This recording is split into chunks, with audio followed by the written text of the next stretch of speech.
What's going on, guys? Welcome back to another episode. So I guess there's a misunderstanding that now I support Brian Renfro's craftily negotiated, wonderful, historic tentative agreement because I disagree with $30 an hour being realistic. And that's fine, okay, guys? That is 100% fine. We can agree on some things and we could disagree on others. That's the power of democracy. That's the power of reason. That's the power of debate, okay? I may be wrong, okay? There may be an arbitrator in this country that decides tomorrow morning that every letter carrier in America who has not started this career yet, okay, once you start this career, you will start at $30 an hour. And that's amazing, okay? That will be one of the greatest victories that this union has won in the last 50 years, okay? In a sense, we've been there before. We've been in a position where this union has been strong, where this union has fought for its membership. But that was because the membership fought for itself, okay? It didn't put the power of the future of its membership in the hand of the few up top guiding it, aka the leadership. When a union becomes forceful and powerful collectively and stands in solidarity, anything is possible. But we have to ask ourselves, is that the current state of the NALC? And if you're going to be honest with yourself, you got to look in the mirror and you got to say, no, it's not. Simply by any comment section on any YouTuber that's speaking about the NALC, you can see there's a division amongst carriers.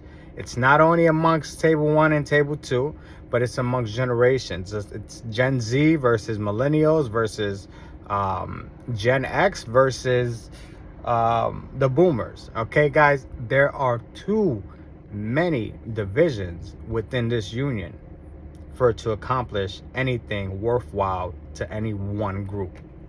Okay, that's the problem. We're looking at subsections of the union. We're looking at the new hires, or we're looking at the CCAs, okay? But we're not looking at the full picture. We're not looking at everyone, okay? Every letter carrier, okay? Someone said it perfect. A harm to one is a harm to all, okay? And that's the point that I'm trying to drill, okay, guys? I don't agree with the tentative agreement because it doesn't accomplish what I'm advocating for, and that's equality throughout the pay scale, okay? My biggest gripe with it, guys, I will benefit from this tentative agreement. I will jump up to step C. I will go from $46,000 a year to $57,000 if Brian Renfro's projection of COLAs are correct. I am one who will benefit from it, okay? I'm saying I don't agree with it, even though it is going to advance me financially. And I'm all about moving up in my career.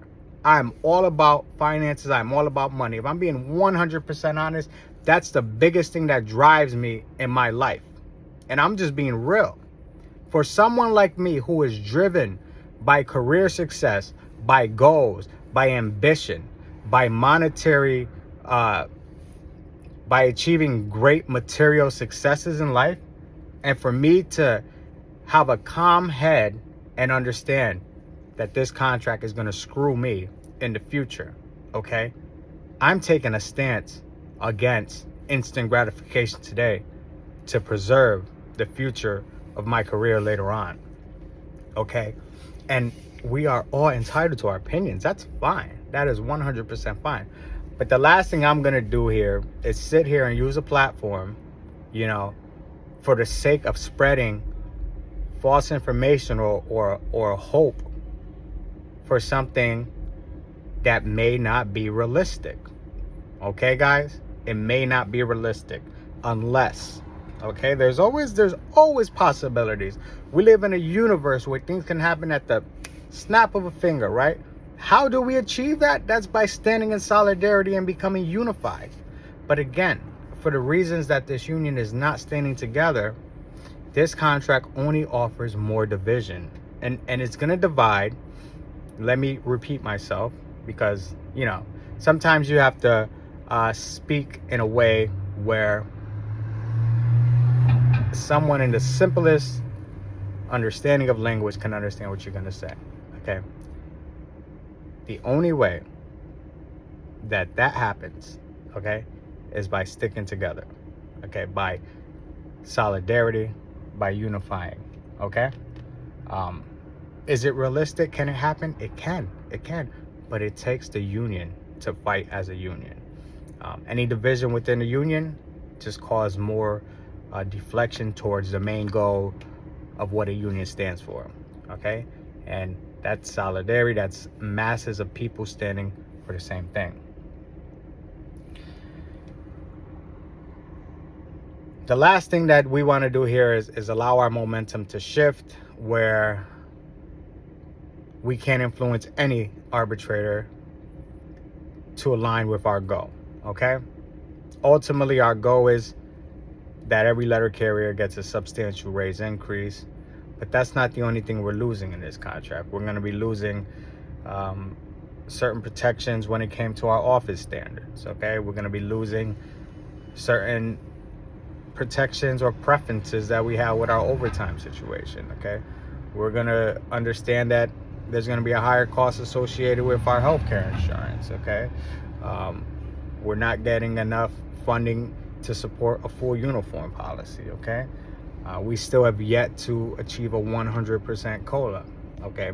These are all issues that can be laid out in front of an arbitrator, but we have to stand together. We have to show a strong support for one another. It doesn't get any more simple than that. Okay. It's easy to voice your opinion against any issue that doesn't directly benefit you. But at some point it becomes pointless if you're not willing to put some action behind your words.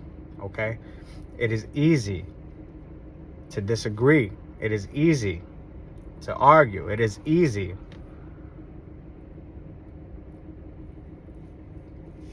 to not comprehend that some things need to be fought for. Okay, it's easy. The hard part is crafting solutions to fix problems. It's easy to identify problems. That's what I was trying to get at. It's extremely easy to identify problems. However, if you're gonna sit there and analyze problems, you have to create a solution. If not, we're wasting our time. We're burning rubber. Okay? And eventually the tire is going to burn out, and there's only going to be a rim, and you're going to start burning metal, and then you're going to start sparking, and that's where the anger comes from, right? So we have to craft solutions, and the number one solution for all of this is to become unified, to stand in solidarity, to go to union meetings, to craft resolutions, to present to conventions, to change constitutional bylaws, to offer bargaining points for our next contract. That's the business of the union. Bickering and arguing, debating has its place when you are bargaining points for the next contract. But to argue over things that haven't been bargained for, like a $30 starting raise or anything else, it's pointless, because that's something we do internally within the union. We fight amongst each other to determine what's the best course for every city letter carrier, and after debate, now we present that to our convention, which then hopefully becomes ratified into a resolution, so it could be put as a bargaining point for our next contract. That happens within our union. Outside worldly events, we don't need to be fighting about what we think is right. That's not the right place or time for that. That happens in closed doors, inside our union halls. What we do when we come outside is stand together, so we could get press, so we could get people on our side, so we could stand collective and show how supportive and how strong we are, so that it's easier to convince the people what we lack and why we think that we deserve it. Guys, that's all I got today.